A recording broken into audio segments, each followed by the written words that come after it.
Alors bonjour, on se retrouve. J'espère que vous avez passé une petite demi-heure de pause bien agréable, que vous avez pu vous détendre un tout petit peu et que vous êtes prêts en fait pour la deuxième partie de cet après-midi du vendredi. J'ai deux invités, deux personnes que je découvre en fait en même temps que vous. C'est Karine et Kim qui vont être là. Bonjour, Karine, bonjour Kim. Bonjour Gilles.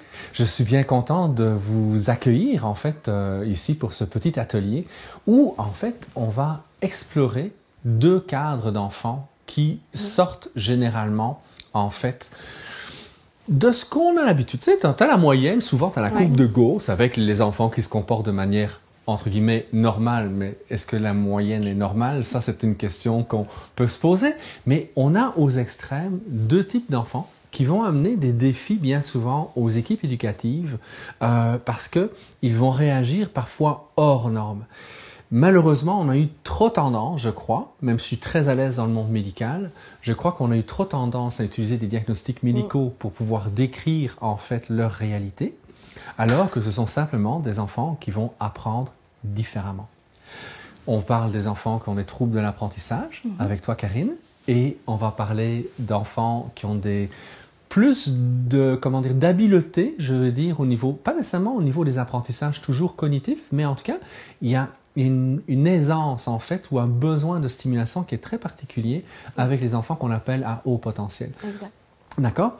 Mais avant de parler de ces enfants-là, j'aurais envie de vous poser, je ne sais pas laquelle de vous deux aurait le goût de se lancer, comment vous avez vécu, vous, la journée du 12 mars et surtout du 13 mars, la première journée où les écoles ont fermé suite à l'annonce de M. Legault la veille, comme quoi on ne pouvait pas avoir de rassemblement de plus de 250 personnes. Je sais que la plupart des commissions scolaires ont réagi dans la soirée pour dire que le lendemain, ils ne pouvaient pas rentrer, pour essayer de trouver des moyens pour respecter les consignes qui avaient été données par la santé publique et le Premier ministre Legault. Comment est-ce que vous avez vécu ce moment charnière, en fait, dont on se souviendra probablement jusqu'à la fin de nos jours? Mais c'est comme c'est la première fois qu'on vit ça, évidemment, en société, un petit peu sur l'inconnu. Moi, je croyais vraiment qu'au bout de 2 semaines, j'allais revenir à l'école. Donc, je voyais ça comme une petite pause entre ce vendredi-là et les 2 autres semaines. Donc, un peu comme si tu embarquais dans un congé de printemps, oui, 2 semaines de vacances, entre guillemets, et les enfants, tu enseignes en quelle année? Préscolaire. Tu enseignes au préscolaire? Oui. OK. Donc, tu t'attendais à retrouver, en fait, tes petits bouts de chou? Oui. 2 semaines plus tard? Effectivement. Et qu'est-ce qui s'est passé pour toi quand tu as compris que la réalité, elle était malheureusement bien différente? Mais la première pensée, c'est sûr, la pensée a été pour mes élèves, à savoir garder le lien avec eux, sans savoir quand est-ce qu'on allait se revoir. On l'espérait toujours, évidemment, mais comme on l'annonçait de jour en jour, de semaine en semaine, on ne savait jamais quand l'annonce allait se faire ou autre. Mais moi, dans le fond, ma priorité a été de garder contact avec mes élèves. Donc, de les appeler. Moi, j'ai un petit site Internet de communication avec les parents où je place des choses quotidiennement sur ce qu'on vivait en classe. Mais là, maintenant, c'est ce qu'on vivait chacun chez soi. Donc, j'essaie de garder ce lien-là avec eux, là, leur envoyer des petits messages. C'est un site qui permet de pouvoir être... En fait, il montrait les photos ou les images ou des petits films de la classe. Exactement. Donc, les parents pouvaient avoir un contact, en fait, numérique avec ce que leur enfant faisait pendant la journée. Ce qui est génial, parce que ça permet après aux parents de poser des questions. Tiens, comment ça a été ta journée? Ça donne du matériel. Je ne me rappelle plus. Qu'est-ce que ça fait? J'ai rien fait aujourd'hui. Je ne m'en rappelle pas. Donc, non, c'est vraiment un outil qui est très pratique. J'ai rien fait. Et en fait, ça a été l'inverse, si je comprends bien. C'est qu'est-ce que vous faites à la maison? Et on nourrit à ce moment-là l'enseignante et on recrée le lien qui avait disparu. Effectivement. Et comme enseignante, le fait du jour au lendemain de ne plus avoir ce contact? C'est difficile. Oui. C'est vraiment difficile. Comme c'est émotif un petit peu parce que c'est des enfants. Veux pas, il y a des enfants qui ont besoin de ce lien-là. Parce que tout dépendant de la situation familiale, ils sont bien à l'école, ils recherchent ça. C'est un endroit où ils ont développé leur autonomie, où est-ce qu'ils ont leur petit milieu, leur monde à eux. Puis là, on vient de leur enlever un petit peu. Puis pour moi, c'est la même chose. C'est mon petit monde avec ma petite gang, comme j'appelle. Le matin, de les voir arriver, de leur dire bonjour à tous les matins. On manque ce lien-là, effectivement. Là. Je trouve ça difficile. Est-ce qu'aujourd'hui, tu trouves ça encore difficile? Oui, surtout quand tu entends les enfants te dire « je m'ennuie », est-ce que j'ai hâte de te faire un câlin, quand est-ce qu'on va se revoir? Oui, parce que toi, tu fais partie d'une école qui n'a pas pu revenir parce que tu es dans la grande banlieue de Montréal. Oui, exactement. Donc, puis je n'ai pas de réponse pour eux. C'est ça qui est difficile, de ne pas leur dire « bien oui, bientôt on va le faire » ou « on va se revoir, je vais pouvoir te faire un câlin », mais je n'ai pas les réponses. Si l'école avait rouvert, comment est-ce que tu aurais géré cette demande affective? Je ne sais pas. Parce que, honnêtement, là, je ne sais pas parce que je m'étais même faite à l'idée de m'amener plusieurs vêtements, plusieurs masques pour pouvoir, si un enfant a le besoin d'avoir un câlin, qui a besoin d'être réconforté, d'être rassuré, parce que c'est pas évident, même nous, en tant qu'adultes, gérer cette émotion-là, c'est difficile. On n'est pas habitué. Alors, un petit de 5 ans qui comprend ce qu'il peut comprendre à cet âge-là, de leur expliquer que oui, avant, Madame Letourneau, parce que Madame Letourneau, avant, te faisait des câlins, maintenant, elle ne peut plus t'en faire. Ce contact-là, c'est difficile, surtout que c'est là-dessus qu'on se base, le lien affectif avec les petits pour les rassurer, pour avoir créé notre lien. Là, déjà là, il faudrait que je me mette une distance avec eux. Je le voyais pas, alors je m'étais dit, je vais m'amener le plus de vêtements possible. S'il y a un enfant, au moins, je vais pouvoir lui faire le câlin, puis après ça, me changer. Mais on n'avait pas, évidemment, d'être directive, savoir si c'était possible. Mais moi, j'essayais de trouver tous les moyens pour être capable de pouvoir faire ce contact-là avec les enfants. Et est-ce que tu anticipes la rentrée de septembre tout aussi compliquée? Oui, je sais pas. Je sais pas où est-ce qu'on s'en va. J'écoute à chaque fois les spécialistes. J'écoute beaucoup le pédiatre, Dr. Chiquan, oui. qui parle de ça beaucoup, là, du lien affectif pour les enfants. Comment, présentement, ça... Est-ce que c'est plus dommageable, ça, que le virus en tant que tel? Donc, je verrais pas comment, moi, en tant qu'enseignante de préscolaire, créer ce lien-là sans pouvoir avoir un contact avec mes élèves. Aussi physique, de garder cette distance-là. C'est vraiment... C'est une inquiétude. C'est une inquiétude? Oui, beaucoup. Est-ce que tu as l'impression que, quelque part, on t'enlève un outil fondamental dans ta manière de travailler? Priorité. C'est la première chose que je fais. Moi, un élève entre dans ma classe, c'est sûr qu'on a un câlin le matin, on se dit bonjour, il y a un moment que c'est plus difficile pour lui, qu'il vit une colère ou autre. Une fois que la colère est passée, je m'assois à côté de lui, on s'explique, câlin, je t'aime, puis on repart. Mais je ne pourrais pas faire la même intervention si on m'impose le 2 mètres. Puis je ne vois pas comment bien faire cette intervention-là si je dois le faire à 2 mètres. Ouais. On travaille avec des enfants, des humains. Surtout au préscolaire, c'est notre réalité. C'est vraiment ce premier contact-là avec l'école, l'attachement aussi, qui est vraiment super important. Mais dès qu'on a créé un lien, c'est le but du mois de septembre, c'est ça, c'est de créer un lien, c'est que l'enfant se sente en sécurité, qu'il connaisse où est-ce que tu t'en vas, que oui, c'est toi l'adulte, on suit. Des fois, on a des petites révoltes, mais c'est correct, c'est normal. Ils veulent savoir si tu es solide. Puis après ça, on peut naviguer tout le restant de l'année avec ça. Là. J'aime beaucoup ce que tu viens de dire. Ils testent pour voir si tu es solide. Souvent, les adultes ont tendance à penser que dans des moments pareils, c'est de l'opposition pure ou simple, alors que oui, les enfants vont justement avoir besoin, puis les petits garçons surtout, ils vont aller dans l'intensité. Est-ce que je peux m'appuyer sur toi? Est-ce que tu es vraiment solide? Est-ce que je peux m'abandonner? Est-ce que je peux accepter d'être vulnérable? Et s'ils sentent qu'il y a une solidité chez le professeur, à ce moment-là, ils vont pouvoir relâcher et être disponibles aux apprentissages. Alors que s'ils sentent que non, ça passe à travers, puis j'ai pas l'impression que je peux vraiment m'appuyer sur l'enseignant qui prend soin de moi, ou l'éducatrice, ou l'intervenant, à ce moment-là, ça l'oblige à être beaucoup plus dans ses mécanismes de défense, et il va rester là-dedans pendant un certain temps. Excuse-moi. Et le plus important aussi, c'est, oui, il faut qu'il voit cette solidité-là, mais que tu l'aimes pareil. Le retour est aussi important que le fait de lui dire non, que c'est non et tu restes solide.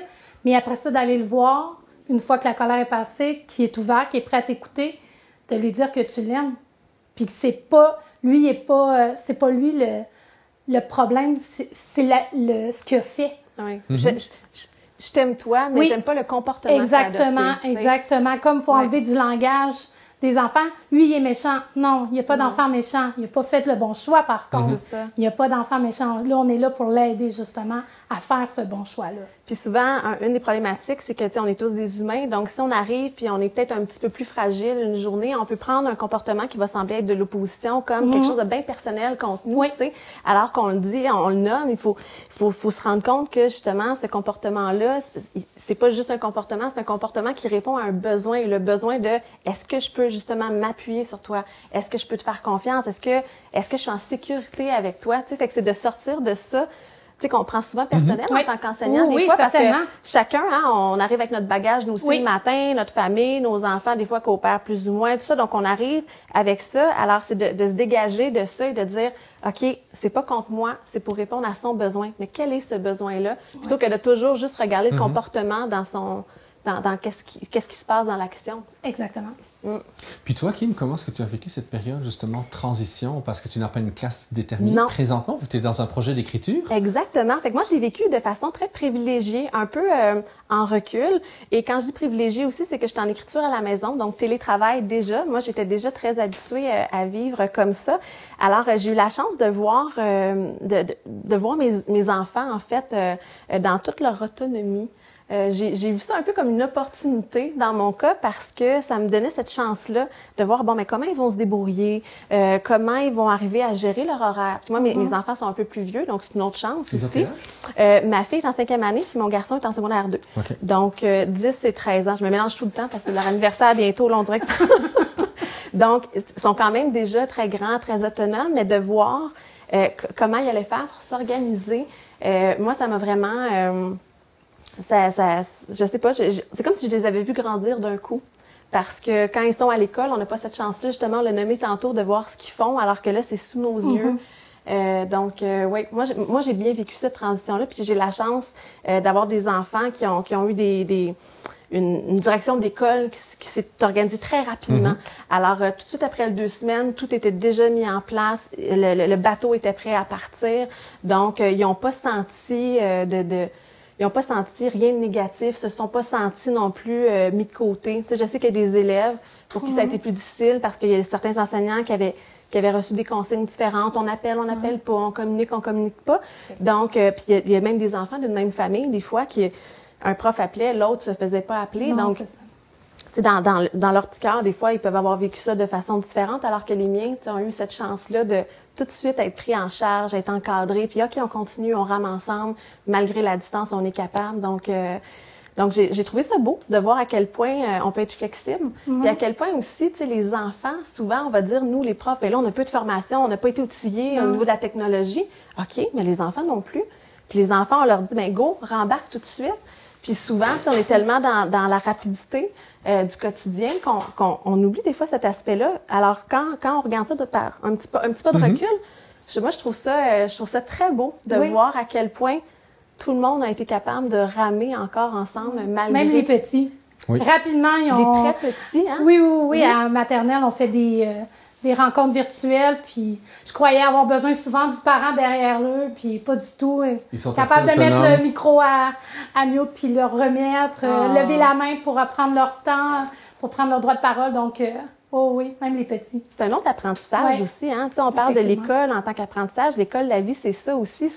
Il arrive une situation, comment je fais pour répondre à cette situation-là, puis que ça devienne quelque chose de positif dans ma vie. Oui. Donc ça, je trouve que si on le voit comme ça aussi, ça peut être super positif de dire, waouh, c'est une chance, c'est une opportunité. Tu sais, oui, il y a des difficultés qui viennent avec ça, mais il y a toujours 2 côtés à une médaille, donc ça fait pas exception. Non, mais en fait, c'est un peu ça aussi l'objectif du colloque que l'on a pour le moment, c'est de se dire, OK, nous sommes face à une crise sanitaire qu'on n'avait pas prévue, même si elle était annoncée, que tôt ou tard, on savait qu'il y a quelque chose dans ce style-ci qui pouvait arriver, on ne savait juste pas quand. Pas dans un objectif d'avoir peur, mais dans un objectif que c'est une réalité. L'être humain a toujours été confronté à différentes formes, en fait, de virus, parfois plus mortels, parfois plus spectaculaires, comme cette période-ci.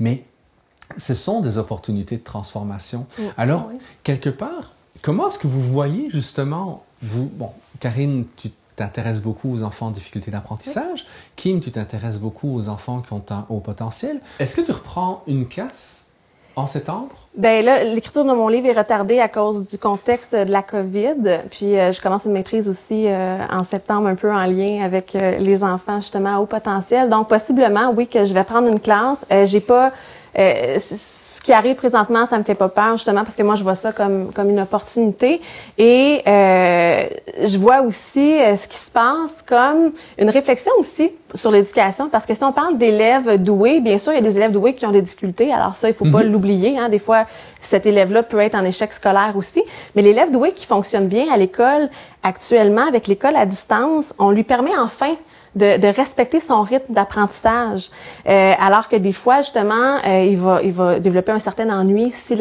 on lui expose les mêmes concepts souvent tout ça. Et ce que je constate par contre, c'est que l'élève en difficulté, malgré le contexte actuel, ben lui, je sens qu'il est comme toujours pénalisé un petit peu. Il est pénalisé à l'école, il est pénalisé à distance. C'est que les deux extrêmes, en fait, aussi bien l'enfant qui a besoin plus de support pour pouvoir apprendre que l'enfant qui a une grande autonomie, mais ils sont pénalisés dans les deux situations. L'école ne répond pas actuellement à plusieurs enfants parce que l'école, on l'a dit tantôt, on a parlé de la courbe, l'école est faite pour ceux qui sont au centre. Si on est un petit peu à gauche, un petit peu à droite, difficile. Par contre, on va s'occuper très rapidement, je pense, en tout cas de mon expérience et de ce que tout le monde me raconte dans ces témoignages aussi, on s'occupe très rapidement de l'enfant qui dérange l'enseignant. Mais l'enfant qui est en difficulté, l'enfant qui veut aller plus vite, l'enfant qui a un besoin affectif autre, lui, s'il fait pas de bruit, on s'en occupe pas. Alors, je pense que cette situation-là actuelle, la pandémie, j'espère que ça va nous permettre de réfléchir, de se dire, OK, on réalise que là, il y a certains élèves qui reviennent en classe, on a moins d'élèves en classe, ça fonctionne quand même bien. En fait, j'ai plus de temps. Ça fonctionne même mieux. En fait, les échos que j'ai de beaucoup d'écoles, c'est que le travail en petits groupes fonctionne beaucoup mieux. Et que même si c'est un petit groupe, c'est quand même très individualisé. Malgré tout, parce que l'enseignante, comme elle doit enseigner autrement, ben c'est certain que ça oblige une modulation de sa manière de transmettre l'information. On parle plus du primaire, bien entendu, présentement, parce que le secondaire au Québec est encore fermé. Donc, il y a des inquiétudes qui seront différentes à la rentrée pour les étudiants qui sont au secondaire et donc les enseignants qui sont au secondaire. Mais, en même temps, c'est certain que les enjeux de l'individualisation vont être très, très important, ou y compris parce qu'il y a des jeunes qui seront dans une famille dans laquelle ils auront été soutenus, d'autres qui n'auront pas été soutenus, d'autres qui ont besoin du professeur pour pouvoir, l'accompagner dans ses apprentissages, d'autres, comme tu disais tantôt pour tes enfants, sont très autonomes, sont très bien. Donc, comment est-ce que tu envisages, toi, la rentrée, par exemple, pour tes enfants? Tu en as un du secondaire? Oui. Moi, Sean, ça va super bien. Il se débrouille, il est très autonome, puis il est passionné par l'école. Donc, lui, le contact avec ses enseignants était déjà très fort parce qu'il fréquente une école où l'engagement communautaire fait partie de la réussite d'une année scolaire. Donc, déjà, il avait développé des relations très fortes avec ses enseignants. Et on le sait, hein, la relation enseignant-élève, c'est super important. Alors, au niveau de la motivation, de son intérêt, de sa curiosité, de son désir d'apprendre, mais ça a toujours continuer. Il y a des rencontres Zoom, tout ça avec ses enseignants. Donc, même si ça continuait comme ça, pour lui, moi, je vois ça d'un œil positif. Bien sûr, le côté social, hein, faut pas l'oublier, par contre, dans le développement d'un enfant, parce qu'on le sait, hein, puis vous plus que n'importe qui ici, le cerveau se développe jusqu'à 21 ans. Il y en a même qui disent 25 ans. Donc, c'est même jusqu'à 40 à 45 ans. Oui, parce que moi, j'arrête. Non. Non, mais, tu sais, je veux dire, il y a ça, puis les interactions, c'est tellement important. Alors, moi, je suis inquiète peut-être sur cet aspect-là, parce que l'aspect apprentissage, ça va bien, mais l'école, c'est au-delà de l'apprentissage. C'est comment j'interagis avec les autres, comment je vis mes émotions aussi, comment j'accepte les autres dans ma bulle. Donc ça, je pense que ça va être important. Je pense que ça fait partie peut-être des inquiétudes de ceux qui fonctionnent bien à l'école. Mais sinon, je pense qu'on peut, au secondaire, questionner pour les élèves qui ont peut-être moins de motivation, les élèves qui vont aller travailler aussi, parce que bon, ils ont la chance de pouvoir aller travailler, il va manquer de main-d'œuvre dans des épiceries, tout ça. Donc, qu'est-ce qu'on fait avec ces élèves-là? Tu sais, l'élève, justement, il y a des profs aussi qui vont vivre différentes situations. Donc, peut-être qu'en cours d'année, ils seront plus capable de maintenir le lien. C'est un nouvel enseignant qui va arriver. Comment je crée un lien à distance avec un élève? Donc, il y a toutes ces questions-là aussi qui restent en suspens, qui, je pense, peuvent amener une certaine inquiétude puis une certaine réflexion de se dire, ben qu'est-ce qu'on va devoir combler si ça continue comme ça, tu sais? C'est ça, parce qu'au préscolaire, moi, ce que je vois présentement avec l'enseignement, c'est sûr qu'au préscolaire, nous, on est plus ouvert, c'est plus des activités variées qu'on propose. On n'a pas d'apprentissage en tant que tel, puis une chance parce que, dans le fond, le préscolaire, nous, c'est vraiment les habiletés sociales. Alors, le fait que moi, je suis en distance, c'est sûr que je propose beaucoup de types d'activités, autant que ce soit un bricolage, un petit vidéo pour apprendre des choses sur, mettons, sur les insectes. Je trouve qu'au présco, je vais plus aller chercher mes élèves qui sont rapides, puis qui sont autonomes, que mes élèves en difficulté. Les élèves en difficulté, s'ils n'ont pas le support du parent, je sens que je les perds. Parce que veux pas, à distance avec mon ordinateur, je peux rien faire. Puis en plus, on s'entend qu'au préscolaire, les objectifs numéro 1, c'est qu'ils aiment l'école. Puis numéro 2, ce sont les habiletés sociales. Et là, oubliez ça, là. Puis là, en plus, il va falloir que moi, je les note d'ici la fin de l'année parce que le ministère me demande de mettre une note finale, alors qu'au primaire, ce n'est pas la même chose. Donc, comment je vais faire, moi, en tant qu'enseignante du présco, qui, depuis le 12 mars, je n'ai pas vu mes élèves mettre une note à une compétence qui parle de relation avec les autres. Puis c'est le fondement du préscolaire, là, les habiletés sociales. Puis on le voit parce qu'au primaire, on entend nos collègues du primaire dire « Ah, c'est difficile d'entrer en relation avec les autres, tout ça. » Alors, on a quelque chose de gros préscolaire. Alors, une chance qu'on n'a pas un côté académique pour pouvoir travailler ça. Mais d'un autre côté, pour mes élèves qui sont forts, j'ai besoin de ce petit côté-là pour aller les chercher, pour les maintenir intéressés, de faire des ateliers. Mais j'ai besoin aussi de temps avec mes petits qui ont des difficultés pour cette relation-là avec eux autres. Donc est-ce que tu as l'impression que l'aspect le besoin de lien, le besoin de réconfort, le besoin de contact, en fait, est beaucoup plus important pour un enfant qui rencontre, en fait, des difficultés d'apprentissage, qui est plus vulnérable, en fait, que Je crois les que autres? oui. Ou tout dépendant aussi du contexte familial, parce qu'il peut y avoir des contextes familiaux très bien, puis que les enfants sont très bien stimulés. Moi, je pense à un élève TSA, que les parents très ouverts, très stimulés, vraiment, là, donc pour lui, j'ai aucune inquiétude, oui. Aucune inquiétude, mais pour d'autres, parce qu'il y a des parents veulent bien, là, on parle pas de... Mais il y a des parents qui me le disent, je suis inconfortable, je suis pas enseignante, je sais pas, est-ce que je fais la bonne chose, tout ça.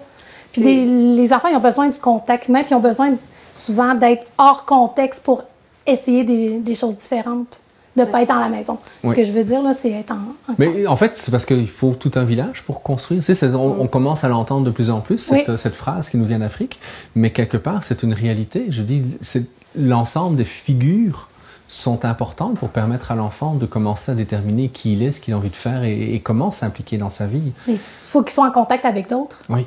Puis c'est important que dans une classe, il y ait de tout, justement pour que cet enfant-là ait un contact avec tout le monde. Autant des enfants qui sont très éveillés, qui vont venir les stimuler, puis autant que les enfants qui sont très stimulés, qui peuvent aider les autres, mais sans avoir la charge, là, par exemple, de toujours aider ces enfants-là. Mais c'est l'échange, le partage. Puis avec la pandémie aussi, ce qu'on voit, c'est que les inégalités sont vraiment... Le fossé entre les deux est encore plus grand parce que justement, on a des parents, des fois, qui sont pas outillés malgré leur bonne volonté. Ils veulent, mais non, ils travaillent, ils ont cette pression-là, sont à la maison, donc nécessairement, c'est moins facile, donc ils vont faire plus d'heures, tout ça. Il y en a qui perdent des emplois. C'est une réalité qui existait déjà avant. Tu sais, on pouvait être fragile, il pouvait nous arriver des choses, mais là, tout d'un coup, c'est comme si c'était arrivé à tout le monde en même temps. Donc, c'est difficile pour ces enfants-là qui n'auront peut-être pas la même chance, le même accompagnement, malgré toute la bonne volonté de l'équipe école, de la famille, tout ça. Donc, c'est difficile, je trouve, ça commence mal. Hein? On a tous notre petite valise qu'on traîne, puis là, il y en a qui ont comme moins de choses à mettre dans leur valise. Donc, je pense que ça peut être très négatif, mais ça peut être très positif. C'est ça. Fait que là, le but, c'est de trouver il faut falloir vraiment que tout le monde se questionne comment on fait. On en est là. Alors, comment on fait pour traverser de l'autre côté, pour que tout le monde puisse remplir sa valise puis arriver au pont en même temps, tu sais. Est-ce que vous avez l'impression que vos groupes, en général, sont trop grands? Au préscolaire, oui. Donc, préscolaire, vous en avez 20? Là, maintenant, c'est 19. Maximum 19, mais ce n'est pas rare de voir des collègues qui en ont 20, 21, 22 même.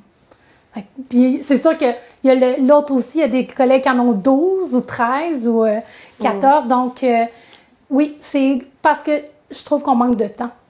Parce que tout dépendant de la formation du groupe, nous, au préscolaire, c'est souvent une boîte à surprise que j'appelle. Oui, on fait un petit accueil, on essaie de voir un petit peu les enfants on va avoir des difficultés pour pas qu'ils soient tous dans la même classe, justement pour que l'enseignant ait le plus de temps possible pour tout le monde. Mais certaines fois, on l'a pas ce temps-là. Puis le fait d'avoir 19 élèves, si tu en as 5 qui te demandent du temps, souvent les enfants qui sont plus autonomes, c'est plus facile. Eux autres sont comme, ben attends, faut que je m'occupe de celui-là. Ah, attends un petit peu, là, faut que je m'occupe de ton ami. Ah, mais toi, tu es capable de faire ça tout seul. Vas-y, là, je vais venir te voir tantôt. Donc, si moi, je comprends, je suis un garçon de 5 ans, que j'ai envie d'avoir le lien avec mon professeur, la seule chose que je peux faire... C'est une crise. C'est une crise. Alors là, tu vas prendre soin de moi. Ben oui! Mais c'est pour ça que le fait d'avoir j'ai vécu, quelques années, on a eu la mesure partir du bon pied. Là, on m'a dit qu'il n'y en avait plus, mais cette mesure-là, qui était vraiment dédiée au préscolaire et première année, nous donnait l'opportunité d'avoir spécialisé au Nous, on a fait le choix de TES et c'était magnifique parce que ça me donnait un peu plus de temps. Oui, j'avais encore un gros groupe. Oui, il y avait beaucoup d'enfants qui me demandaient, mais au moins, à certains moments, j'étais capable de faire une intervention complète. Parce que souvent, c'est ça qui est plate avec les élèves qui ont des difficultés, les HDA, souvent, c'est qu'on n'a pas le temps. On a tellement d'enfants, puis là, faut pas oublier les autres, là, les enfants de type régulier, bien, eux autres aussi ont besoin de ce contact-là avec l'adulte. Eux autres aussi ont besoin de ce petit sous-groupe-là, d'être assis à côté d'eux, de leur faire un câlin, de jouer à un jeu de société. Puis, ils nous demandent ça parce que souvent, l'orthopédagogue va venir chercher les enfants en difficulté. Pourquoi moi, j'y vais pas? Ben, ça va bien, toi. Mais probablement que c'est pas juste le fait de partir avec l'orthopédagogue, mais c'est d'avoir un petit sous-groupe avec l'adulte pour lui tout seul. Justement, oui, puis sinon, l'enfant va être parentalisé. On parle souvent de la parentalisation dans une famille quand papa ou maman se retrouve dans une situation difficile et que l'enfant finalement se comporte comme l'adulte qui prend soin de son parent dans l'espoir que son parent enfin va prendre soin de lui. Mais il y a des phénomènes de parentalisation dans nos écoles aussi où la jeune fille modèle, on va voir ça plus chez des jeunes filles que chez des garçons, d'accord, va être la petite fille, celle on voudrait en avoir 15 comme toi dans la classe. Et puis, 15 ans, 16 ans, 17 ans, bang, ça saute. Donc, de nouveau, le manque de lien, le manque de qualité, et ça n'a rien à voir avec la performance scolaire, même si certaines filles qui sont douées vont mieux répondre, en fait, aux consignes de l'enseignante ou de l'enseignant. Mais les meilleures années que j'ai eues, que j'ai vraiment développé un très grand lien avec tous mes élèves, c'est lorsque j'en avais moins. Puis j'avais une classe dite pas régulière, mais j'avais un peu de tout, moi j'appelle. Là. Un enfant un peu plus turbulent, un enfant qui a fait de l'opposition, peut-être un TSA, tu sais, pas diagnostiqué, mais on soupçonne. Donc, moi je trouve ça très sain d'avoir d'avoir tout ça ensemble parce que c'est dans le fond, c'est la vie, c'est tout ça. Mais j'avais le temps de passer du temps avec chacun de ces élèves-là. Ça a été... mais malheureusement, il y a des écoles où est-ce que même s'il y avait une mesure, mais le préscolaire, des fois, ils n'ont pas le soutien. Mais toi, qu'est-ce que tu en penses, Karine? Kim, pardon. Ce qui est difficile aussi au préscolaire, c'est qu'on accueille des enfants qui ont peut-être un parcours justement plus court. On n'a pas vraiment de feuille de route qui les précède. On y arrive, on apprend à les découvrir. Plus les années passent, plus on a des traces de ces élèves-là. On voit un peu, on commence à les connaître, même l'équipe école souvent. Puis donc, même au niveau de la douance, à la maternelle, c'est pas quelque chose qui est, tu sais, puis il y a plusieurs enfants qui sont doués qui ne sauront jamais parce que il faut vraiment avoir une raison, souvent un problème pour aller faire évaluer son enfant. Et quand tu parles à la maternelle, moi je pense à mon garçon Moi, la première fois que j'ai entendu le mot douance, c'est quand il était à la maternelle. Il était toujours à l'extérieur de sa classe. C'était incroyable. Une chance qu'il avait beaucoup de connaissances parce que au niveau du comportement, c'était le pire. Et c'est la raison pour laquelle on s'est occupé de lui, parce que sinon, sûrement que je l'aurais jamais su. Donc, au niveau des groupes, je pense que quand ces élèves-là arrivent avec pas trop de traces, c'est important d'avoir des plus petits groupes pour justement prendre soin de les connaître, d'évaluer leurs besoins et d'y répondre aussi. Parce qu'une fois que je connais le besoin de l'enfant, ben là, maintenant, il faut que j'y réponde. C'est pas juste, il faut pas juste le connaître. Par contre, moi, pour mon livre pour l'éducation, j'ai eu la chance de parler à plusieurs enseignants. Puis j'ai un enseignant qui me dit, puis je me permets de le partager ici parce qu'il me dit, moi, ça me dérangerait même pas d'enseigner un groupe de 35 élèves. Il dit, moi, on pourrait en mettre plus parce que je sens aussi que il y a plusieurs enseignants, qu'on en parlait tantôt hors caméra, qui se mettent beaucoup de pression, qui veulent vraiment tout faire parfaitement. Puis on le sait, souvent, les enseignants enseignent comme quand ils étaient jeunes. C'est des études qui ont démontré ça. Autant les enseignants qui ont 25 ans d'expérience que les nouveaux enseignants, parce que on a tous été à l'école et on va se fier à ce qu'on a appris. Ouais. Or, il y a plein de recherches qui démontrent que les devoirs au primaire, ça sert pas à aider ceux qu'on veut aider. Donc, combien de temps on met à corriger des devoirs au primaire? Combien de temps on prend à en reparler? Ça ne sert pas aux élèves qu'on voudrait aider. C'est-à-dire, peux-tu expliquer? Admettons, puis j'ai même, il y a Stéphane Côté qui avait commenté ça aussi, et qui l'a vraiment détaillé. Par exemple, j'ai un élève qui fonctionne super bien. Vous êtes mon élève fort dans la classe.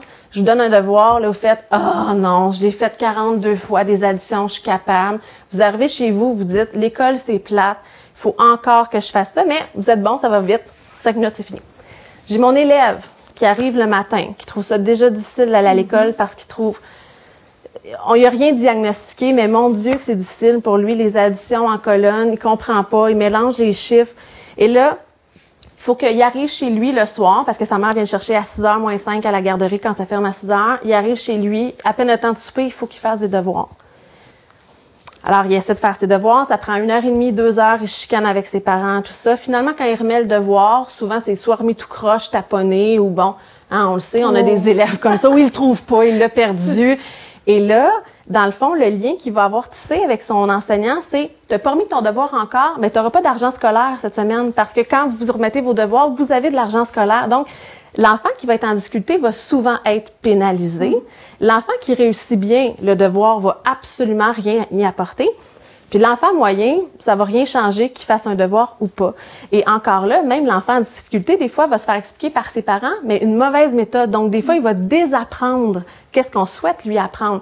Alors, il y a des études qui démontrent ça, que vraiment, les devoirs au primaire, c'est pas tant efficace. Alors qu'on a plein d'élèves, même de première année, qui arrivent avec le sac à dos chaque soir bien chargé et qui n'aura pas le temps de faire ce qu'on veut qu'il fasse.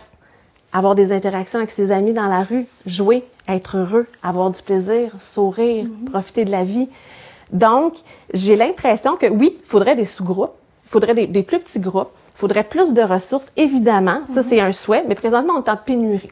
Donc, présentement, je pense que c'est complètement impossible. Oui, mais en même temps, peut-être que si on donnait des conditions de travail dans les écoles qui sont beaucoup plus adéquates, qui sont beaucoup plus respectueuses de l'être humain, il est fort possible écoute, on vient de le vivre avec les préposés aux bénéficiaires. On n'arrivait pas à en trouver. On lance un programme, on dit qu'il y en a quelques centaines qui vont pouvoir, 10 000, pardon, qui vont pouvoir être payés pour apprendre à devenir préposés bénéficiaires. Et il y a 70 000 personnes. Pourtant, c'était une fonction qu'on disait que personne ne voulait faire. Donc, quand on a plein de professeurs qui ont peut-être se sont réorientés vers les assurances, se sont réorientés vers ceci, vers cela, peut-être que si on diminuait le groupe, qu'on créait en fait un environnement scolaire qui est beaucoup plus humain, qu'on enlève une bonne partie de la pression qui est sur les épaules des professeurs, qu'on recrée des lieux de vie. Je vois pas pourquoi les professeurs qui sont allés... C'est ça le mot-clé, des lieux de vie. Oui. Est-ce qu'il y a un fonctionnaire du domaine de l'éducation qui irait travailler dans une classe, pas d'air climatisé, à 30 degrés, avec des toilettes, des lavabos qui fonctionnent pas, un mur, je sais pas quelle couleur. Des trous dans le mur, ça j'en ai, moisissure. Alors, c'est ça, je pense, la clé. C'est de créer un milieu de vie. Parce que présentement, c'est pas tout le monde qui a le même plaisir à aller à l'école par rapport à son environnement. Puis aussi, au niveau de la formation. Tu sais, moi, par exemple, avant d'aller faire mon bac en enseignement, j'avais un autre un autre bac. Et j'aurais aimé ça faire une maîtrise qualifiante, peu importe. Et au moment où j'ai fait mon bac, c'était plus possible. Parce qu'un temps, c'était possible, là, c'était plus possible. Mais moi, je me dis, j'aimerais ça, peut-être au secondaire, avoir un prof qui a fait une maîtrise, mais qui a étudié en mathématiques, qui a fait un bac en mathématiques. Ou, tu sais, je me dis, pourquoi on n'ouvre pas ça, justement? Parce que je suis certaine qu'on pourrait aller chercher des enseignants extraordinaires, des personnes qui ont fait un choix à 20 ans, qui à 30, 40 ans disent, hey, je pense que j'aimerais ça partager mes connaissances, je pense que j'aimerais ça léguer quelque chose, tu sais. Alors que là, il y a l'Université de Montréal, je pense qu'il offre ça un petit peu là pour justement aider au niveau de la pénurie. Mais pourquoi pas l'ouvrir à plus grande échelle? Pourquoi pas permettre à des gens qui ont envie de faire ça, justement, de pouvoir faire autre chose qu'un bac 4 ans, là. 4 ans temps plein. C'est pas tout le monde qui peut faire ça. Puis je pense qu'on pourrait avoir vraiment des enseignants extraordinaires, puis on aurait plus de ressources. Tu sais, on l'a dit, hein, ça prend un village, mais créons-le, ce village-là. Mais le manque de ressources puis le surplus de paperasse qu'on a. Ah oui. Parce que, tu sais, moi, j'ai eu une classe très, très difficile. En septembre, deuxième semaine, je levais le drapeau blanc, voulant dire si ça fonctionne pas. Mais avec toutes les étapes qu'on a dû faire, ben c'est en mars que j'ai réussi à avoir un peu d'aide physique en classe. Mais dis-moi, Karine, tu parles de paperasse. Moi, j'imagine que c'est le directeur qui fait de la paperasse versus toi qui es en classe. Il faut faire des observations, il faut remplir des feuilles. On a des rencontres à faire avec les conseillers pédagogiques de la commission scolaire qu'eux autres, souvent, des fois, ils viennent pas en classe, mais qui te demandent, est-ce que tu as fait ça? Est-ce que tu as fait des pictos? As-tu pensé à faire ça? As-tu pensé à faire ça? Ah, je vais revenir dans un mois, on va vérifier, voir est-ce que ça fonctionne. Puis un mois plus tard, non, mais là, essaye donc ça. Hein. Enlève ton tapis, place-le plus tout seul, moins d'interaction. Donc, mais tu peux t'épuiser. Mais tu t'épuises aussi. Ouais. Donc, ce n'est pas juste les examens ou les examens du ministère qui est une machine lourde à devoir gérer pour le professeur.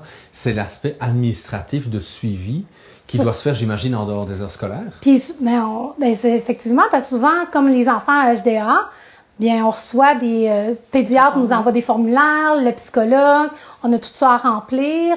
Mais ça, c'est en plus de ton quotidien. Mais on le fait, oui, ça prend du temps, mais on le fait parce qu'on veut que cet enfant-là ait tous les outils pour pouvoir aimer l'école. Parce que c'est pas vrai qu'au préscolaire, moi, je vais envoyer un enfant en première année qui aime pas l'école. C'est pas vrai, là.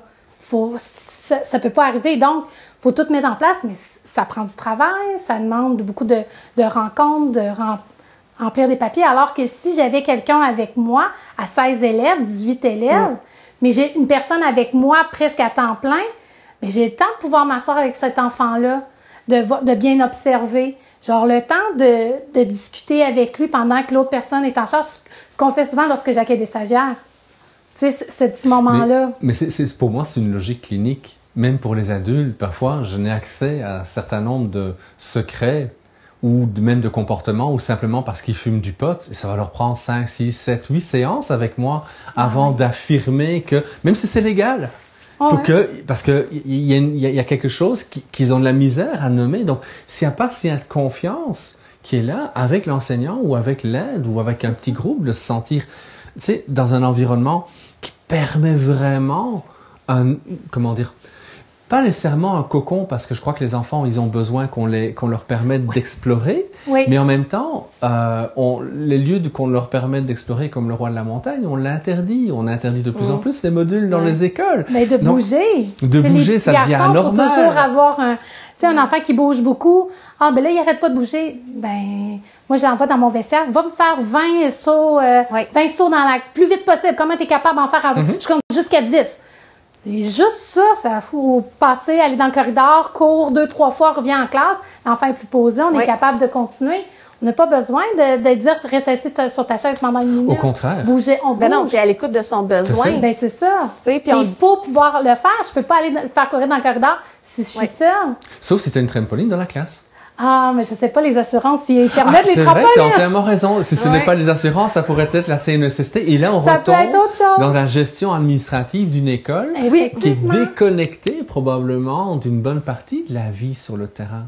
Il y a beaucoup d'initiatives qui sont freinées, je pense, parce qu'on a des profs qui sont créatifs, qui sont à l'écoute, qui ont le désir d'être présents pour leurs élèves.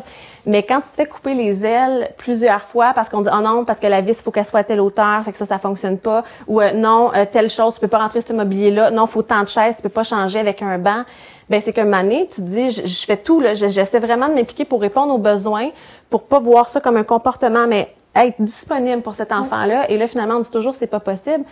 J'imagine, il y en a qui vont continuer de ramer, mais il y en a qui vont dire, ben coudonc, je vais arrêter. On vient, ou ils décrochent. Complètement. J'avoue, je le défaut aussi.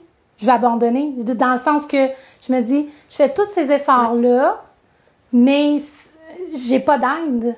Oui, la direction fait ce qu'elle veut. Là. Écoutez, moi, j'ai été chanceuse, j'ai de bonnes directions, mais eux autres aussi, ils ont comme des besoins ailleurs. Puis, pas des besoins, là, mais des redditions de comptes à faire. On pense juste aux classes que le monde veut le faire flexible. Il y a des enseignants qui disent « Ah, ça me vélo, pour lui, ça serait bien.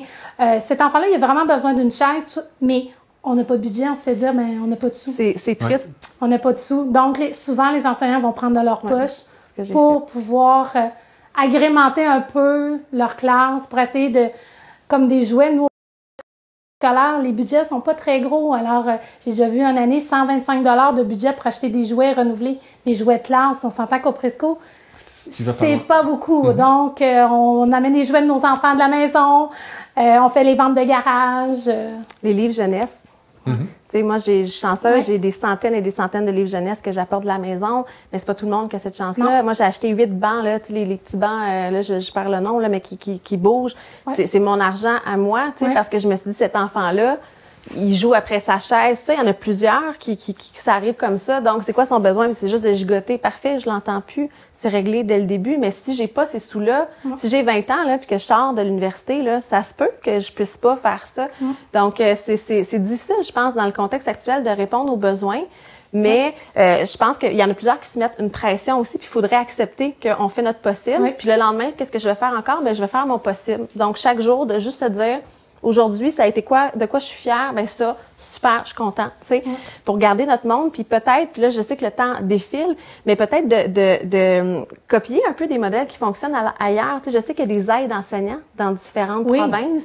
Donc, d'avoir cette personne-là qui aide, pourquoi on serait pas deux dans une classe? Les ambulanciers, ils se promènent pas seuls, là. Je veux dire, c'est une équipe, c'est deux partenaires ensemble. C'est la même chose. On est là pour faire pomper leur petit cœur, pour les émerveiller. Pourquoi on ne serait pas deux, justement, pour pouvoir répondre aux urgences, tout ça?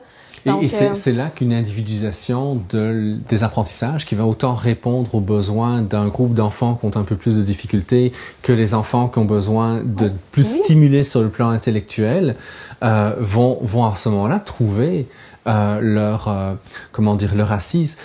Quand j'accompagne un enfant HPI en clinique, c'est certain qu'il faut, tu sais, tantôt quand tu parlais ils vont tester, il faut que j'aille dans l'intellect.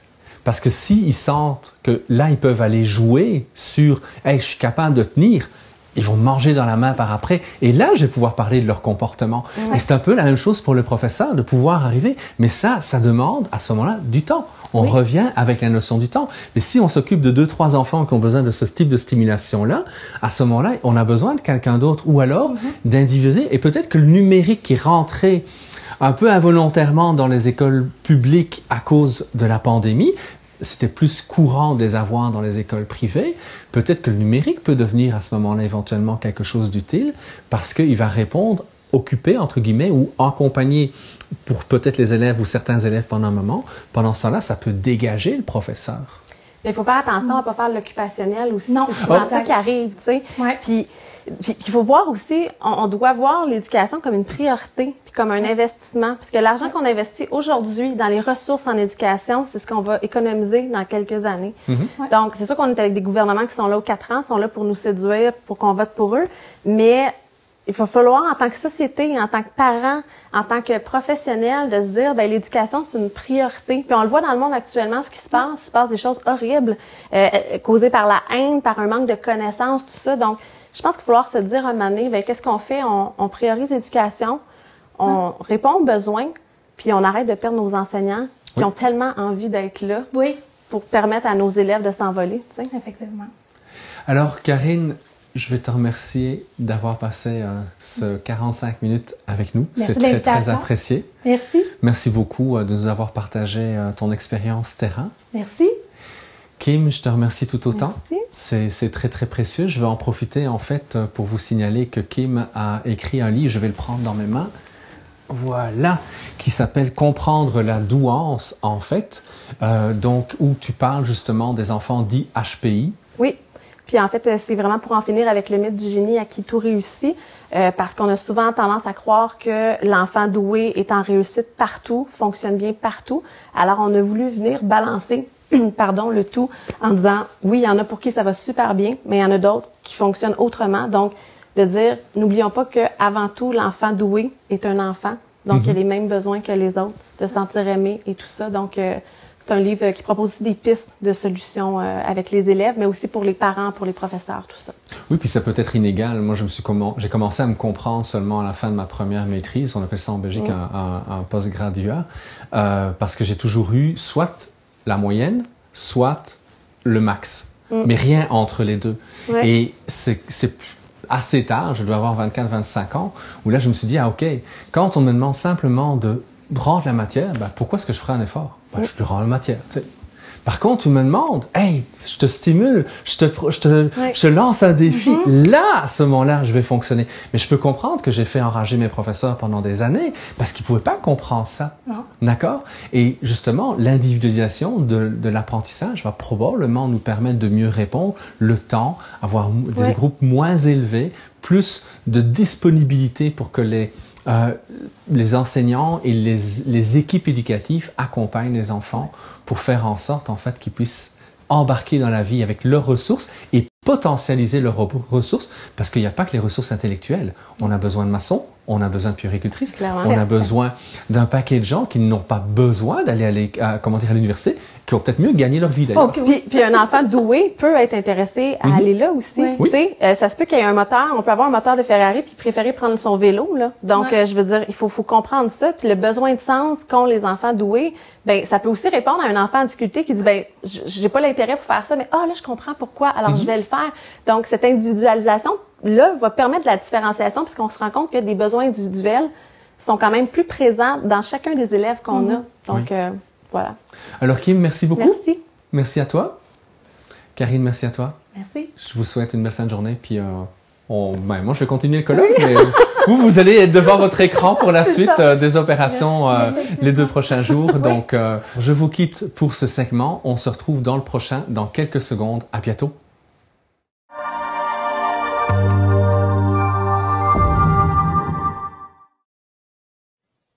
Alors voilà, on se retrouve pour une nouvelle séquence à l'intérieur de ce colloque Enseigner autrement, où en fait de discuter avec le ministre Jean-François Roberge, le ministre de l'Éducation et des Études supérieures du Québec, à propos d'une thématique qui est venue en fait de lui. Lorsque, en novembre dernier, j'avais organisé le colloque Cerveau et psychologie sur la bienveillance, le ministre Roberge avait eu la gentillesse d'introduire le colloque. Et il y a une phrase, en fait, qui m'est restée à l'intérieur de son intervention, où il avait dit qu'il rêvait de pouvoir devenir, en fait, que le Québec devienne un centre, une inspiration pour les écoles, y compris au niveau des pays scandinaves, alors que souvent nous avons tendance à les mettre, en point de référence. Et c'est un peu en tenant compte de cette phrase qu'il avait dite lors du colloque que j'ai eu le goût de le réinviter pour qu'il vienne un petit peu parler de comment il vit les choses, lui, un ancien enseignant primaire qui se retrouve aujourd'hui à être ministre, mais qui aurait probablement été dans une situation bien proche de celle dans laquelle vous êtes pour la plupart actuellement avec les réalités des écoles aujourd'hui. Alors, Monsieur le ministre, bonjour. Bonjour, Joël. Je me permets d'appeler Joël parce que, bon, on ne fera pas semblant qu'on ne s'est jamais côtoyé. On a déjà quand même travaillé ou milité ensemble un certain temps dans notre prime jeunesse, malheureusement. Il est si loin. Oui. Oui, tout à fait. En fait, on a travaillé 6 ans ensemble à Force Jeunesse, de fin des années 90, début des années 2000. Président, quand tu étais président de Force Jeunesse, justement, à l'époque. Oui. Un beau groupe qui nous survit et de belle façon, Joël, sont meilleurs que nous étions. Donc, c'est le rêve quand on quitte une organisation. Tout à fait. Tout à fait. Et alors, grand merci d'avoir accepté de passer ce moment avec nous, alors que je sais que tu as énormément de travail sur la planche pour essayer de coordonner tout ce qui se passe. Et puis, Écoute, j'aurais envie de demander si tu as été enseignant primaire pendant 17 ans, si tu t'étais retrouvé en fait dans une classe le 17 mars, comment aurais-tu vécu la situation que les professeurs ont vécue à travers le Québec, mais aussi en Belgique, en France, au Maghreb? J'aurais vécu ça, je pense, difficilement, comme à peu près tous les enseignants, tous les profs, d'apprendre que du jour au lendemain, tu ne seras plus dans ta classe. Puis notre classe, au primaire, c'est notre bureau, c'est notre maison. Puis l'équipe école, c'est un peu notre famille. Au secondaire aussi, de ne pas être avec ses élèves dans la classe et dans les corridors et partout. C'est terrible. Donc, c'est certain que j'aurais été ébranlé dans les premiers jours, d'autant plus que on ne savait pas quand la santé publique nous a demandé, ou disons fortement recommandé, de fermer les écoles. On ne savait pas pour combien de temps. Donc, l'incertitude, si j'avais été enseignant en mars, c'est sans doute quelque chose qui m'aurait dérangé, comme c'est quelque chose qui m'a dérangé aussi comme ministre. Tout de suite, je pense 2 semaines après, je déposais des plans de réouverture à la santé publique pour voir quand, comment, où on pouvait avoir les autorisations pour réouvrir les écoles, pour permettre la fréquentation. On s'est fait dire non à quelques reprises, mais si je reviens à mon sentiment de prof qui apprend que l'école est fermée, c'est sûr que c'est déstabilisant. Puis ça me ramène dans mes souvenirs parce que j'ai vécu, moi, le grand verglas. Là, je ne veux pas me tromper de date, je pense que c'est 1998, quelque chose comme ça. Et j'étais dans le fameux triangle noir, là. Donc, moi, j'ai connu ça, une école que tu penses réouvrir. Moi, je me souviens que le lundi matin, début janvier, j'étais dans mon auto. Je me suis rendu à l'école, puis je me suis cogné le nez sur la porte parce que l'école était fermée. Et puis, on ne savait pas pour combien de temps. Puis, ça a duré peut-être 3 semaines et demie. L'armée qui a investi l'école, que ma classe était devenue un dortoir. Donc, l'espèce de stress d'être séparé de son école, de ses élèves, de son équipe, puis de ne pas savoir quand ça réouvre, c'est quelque chose que j'ai déjà vécu, puis c'est pas un bon souvenir.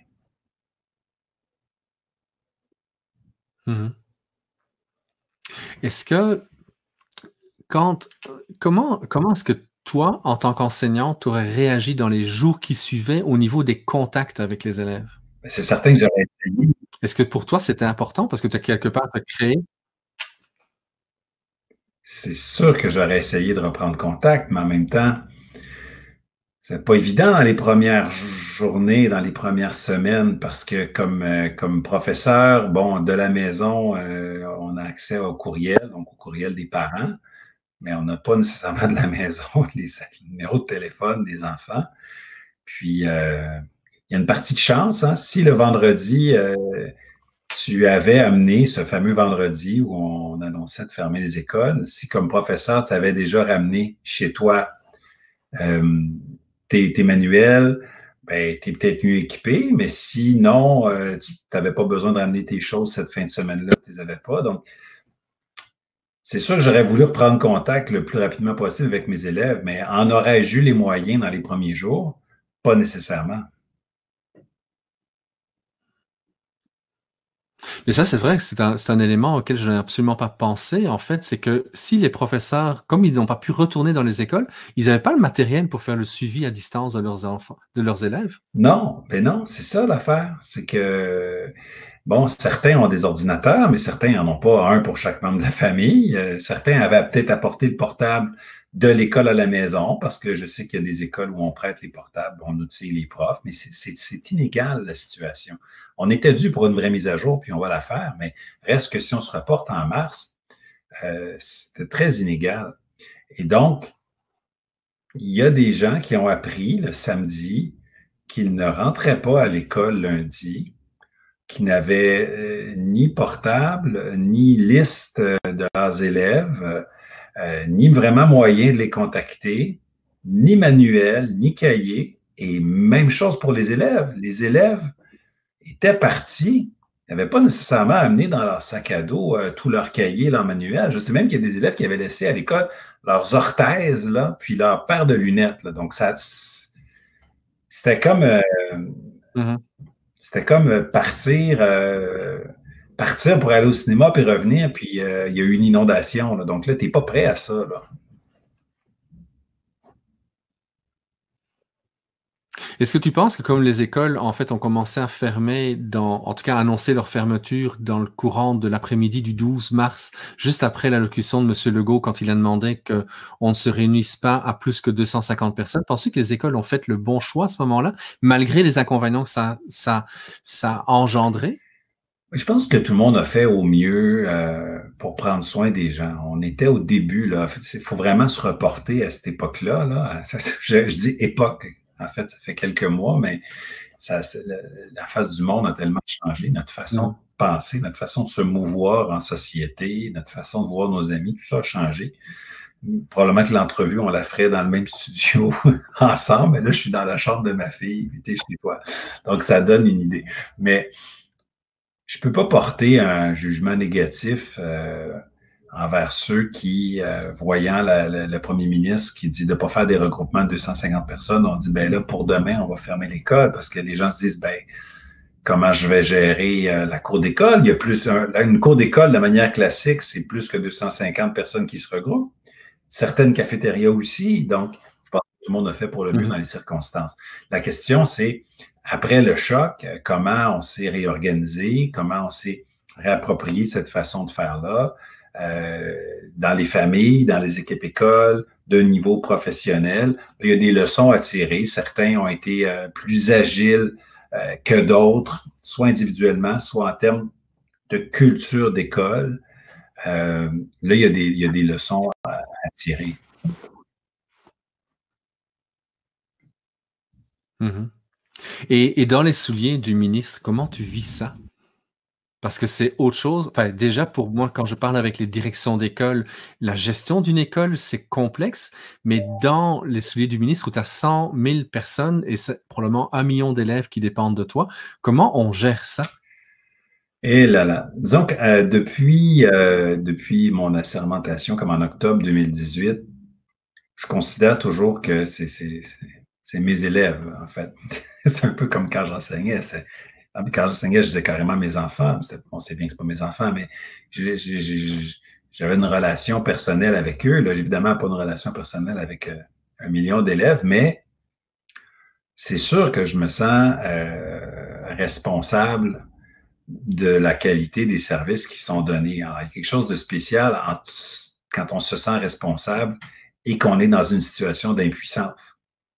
Parce que, bon, on ne pouvait pas imposer des choses qui n'étaient pas raisonnables.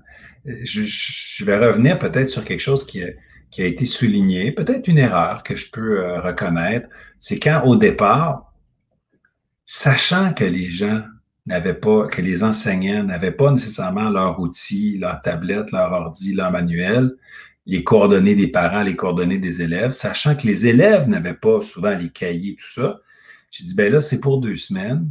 Il y a un journaliste qui a dit, mais là, est-ce que les élèves sont en congé? Je dis, oui, c'est congé pour 2 semaines. Et puis, des gens sont restés accrochés à ça, le congé, vacances. Le ministre a dit que c'est congé, le ministre a dit que c'est vacances. Puis, après qu'on s'est réapproprié notre façon de faire, après que les directions d'école se sont remobilisées, ont repris contact avec leur direction, puis qu'on a fallu repartir la machine, bien là, tout geste d'éducation, toute directive disant qu'il faut contacter les jeunes, bien là, c'était vu par certains comme une contradiction parce que, voilà, il a dit qu'on était en congé. Je pense qu'il n'y a pas grand monde qui a réellement pensé qu'on allait être en congé du 13 mars au 1er septembre. Là. Mais bon, il y a certains qui se sont amusés à répéter ça toujours et à voir toute nouvelle orientation ou tout nouveau ajout de service comme en contradiction avec cette fois-là où j'ai dit congé. Mm-hmm. Oui. Et comment, justement, on peut gérer les contradictions? Tu sais, par exemple, je pense aux camps pédagogiques dont on a parlé ces derniers jours et qui ont amené énormément d'émoi dans le milieu. Puis je peux le comprendre parce qu'ils ont déjà dû s'adapter à tellement de demandes en fonction de ce que la CNESST, entre autres, a imposé comme cadre en tant que tel. Mais je me souviens, bon, j'ai j'ai le plaisir de participer à des tables de discussion avec des experts qui essayent de proposer des différentes stratégies pour essayer de minimiser l'impact des mesures actuelles sur les enfants, notamment les enfants EHDA. Et quelque part, il y avait une demande de la part de plusieurs experts qui voulaient que les étudiants retournent à l'école, même si c'est quelques jours, d'une semaine, 2 semaines. Donc, il y a cette demande-là et en même temps, il y a le milieu qui résiste d'une certaine manière parce qu'il y a tellement de choses à tenir compte. Comment est-ce qu'on vit ça en tant que ministre? Bien, c'est particulier d'être dans une position où, bien sûr, on consulte tous les groupes, là, les associations de direction d'école, les associations de cadres, associations de direction générale, francophones, anglophones, les fédérations de comités de parents, les grands syndicats. Et tout ce monde-là sont branchés sur leurs membres, sur des dizaines, des fois des centaines de milliers de personnes, là. Et ne disent pas toutes la même chose. Puis il n'y a personne de mal intentionné. Et il y a évidemment des parents qui nous disent qu'il n'y a pas suffisamment de services ou d'accompagnement.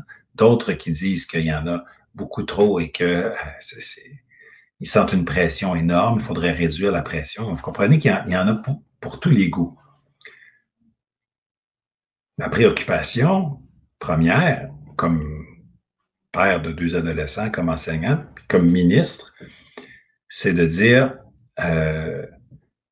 il faut prendre soin des plus vulnérables. Il faut donner un peu plus à ceux qui en ont un peu moins.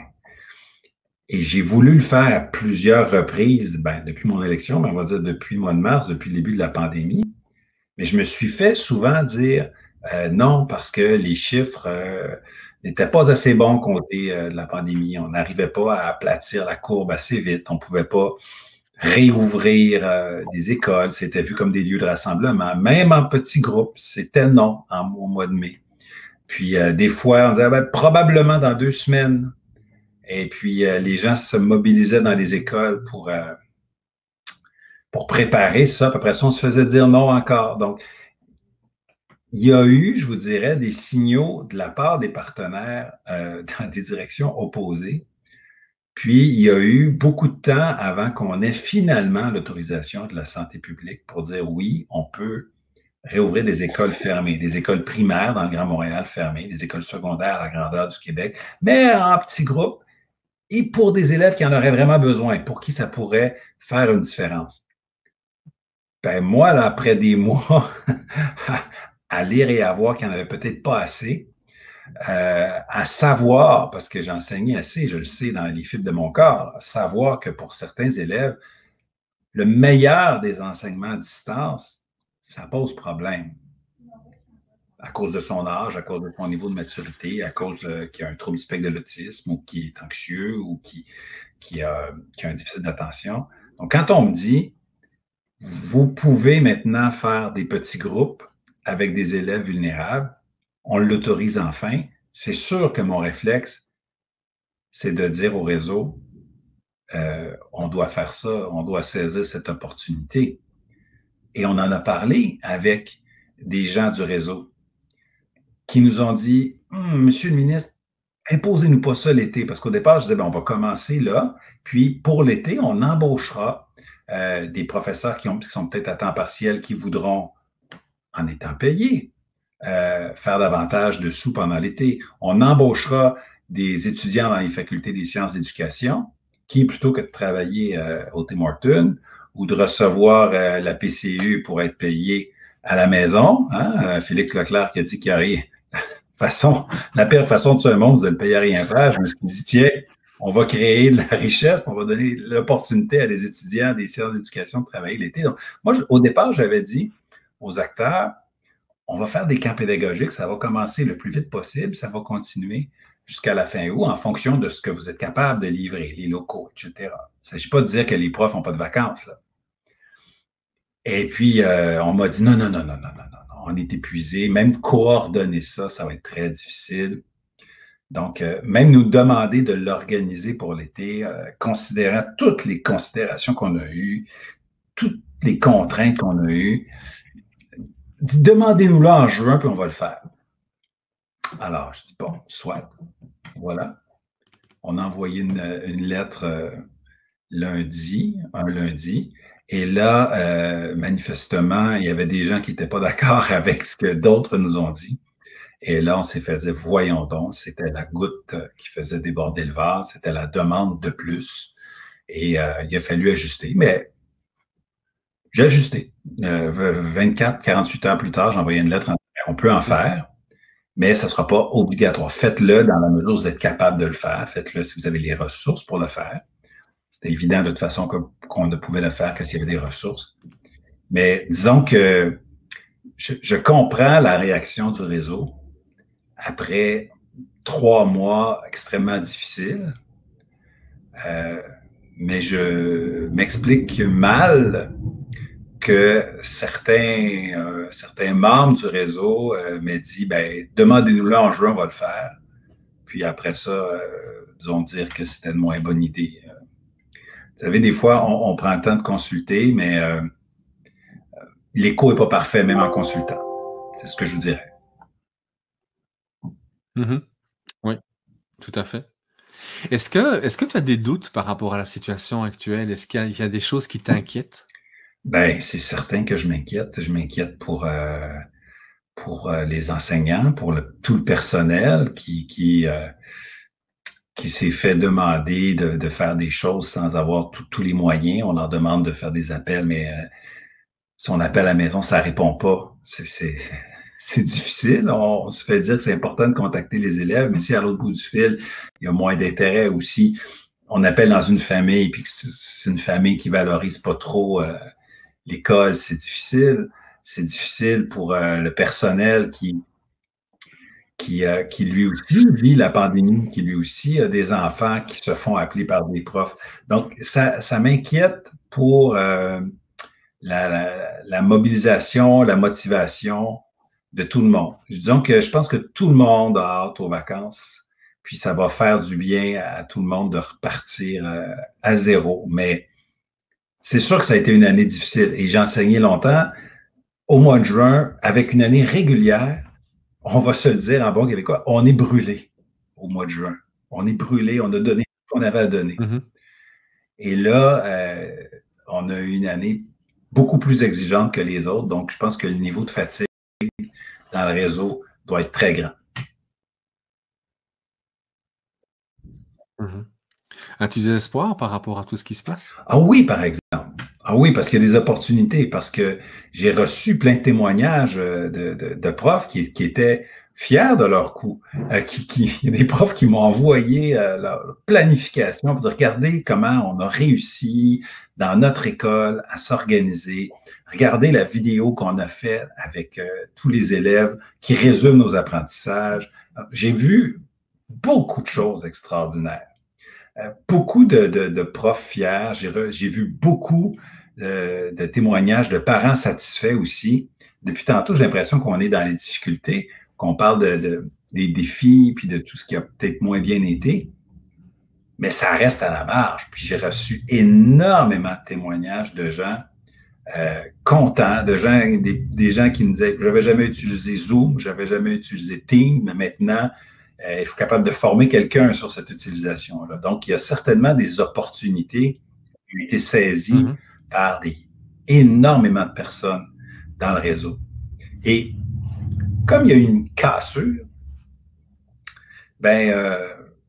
c'est sûr que là, on est en train de réparer la cassure, de prévoir la rentrée, mais un peu comme quand un os se ressoude, des fois, il se ressoude plus fort. Donc, j'ai l'impression que pédagogiquement, le réseau va être plus fort en septembre qu'il ne l'était en septembre 2019. Parce que tout le monde, forcément, s'est remis en question. Donc ça, c'est une source d'espoir pour moi, oui. Je vais te replonger 22 ans en arrière, à l'époque où on s'est rencontrés. Tu étais président de l'AGEC, l'Association des jeunes enseignants du Québec. Moi, je représentais les jeunes chercheurs en santé à cette époque-là. On était donc à Force Jeunesse. On a siégé pendant quelques années dans ce bel organisme. Comment est-ce que tu vois justement l'évolution de ces 22 ans? Donc, tu représentais les jeunes enseignants il y a 22 ans et aujourd'hui, tu es leur ministre. Quel regard tu portes sur les 20 dernières années? Je pense que il y a des belles choses qui ont été faites.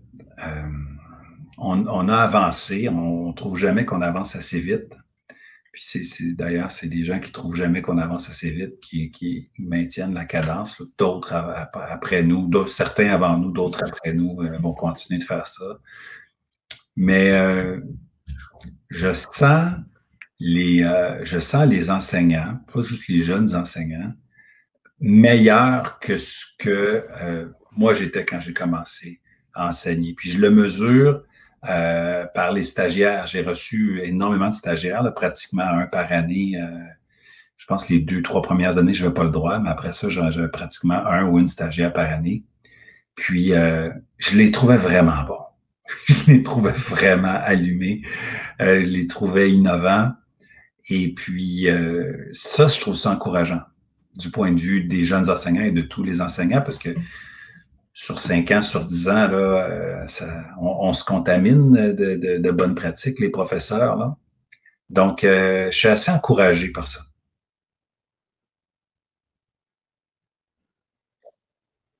On a connu tous les deux l'époque où on avait le sommet du Québec et de la jeunesse qui est apparu. C'est Martin Koskinen qui nous représentait au niveau de Force Jeunesse.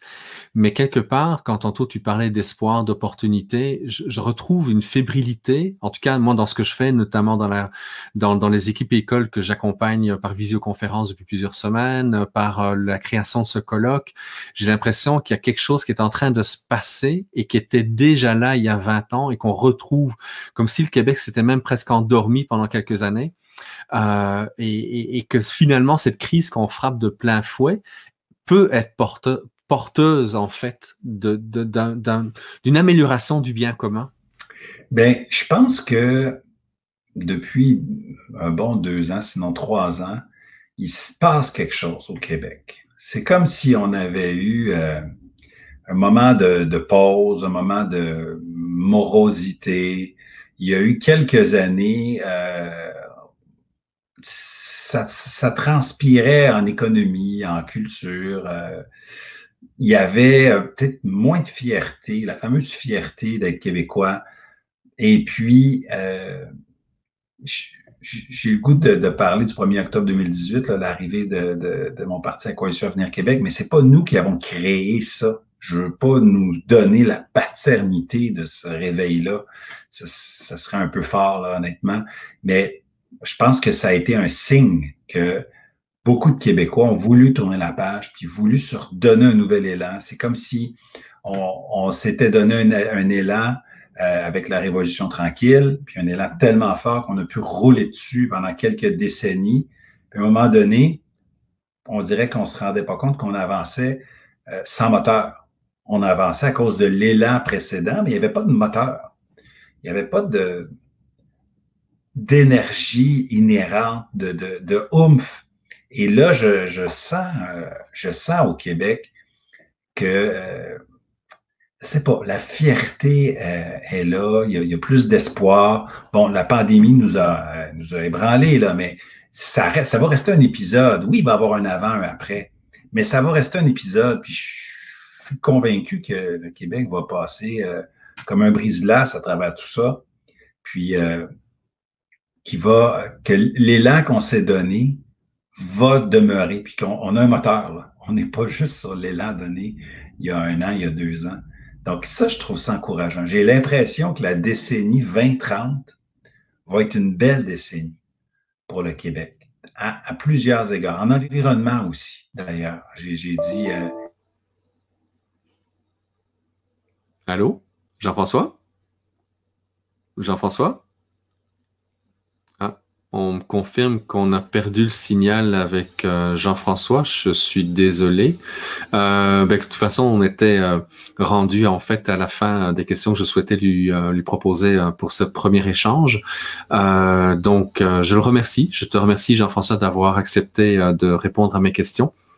Et puis, quant à vous, en fait, je vais vous souhaiter une belle fin d'après-midi, une belle soirée. Et puis, nous, on se retrouve, en fait, demain matin à 9h avec une conférence de Jean-Claude Tremblay où il compare, en fait, la rentrée scolaire avec des Jeux olympiques. Donc, l'idée, on se prépare pour les Jeux olympiques de septembre 2020.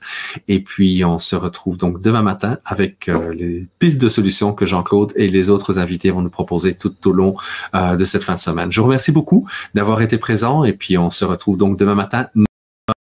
À bientôt.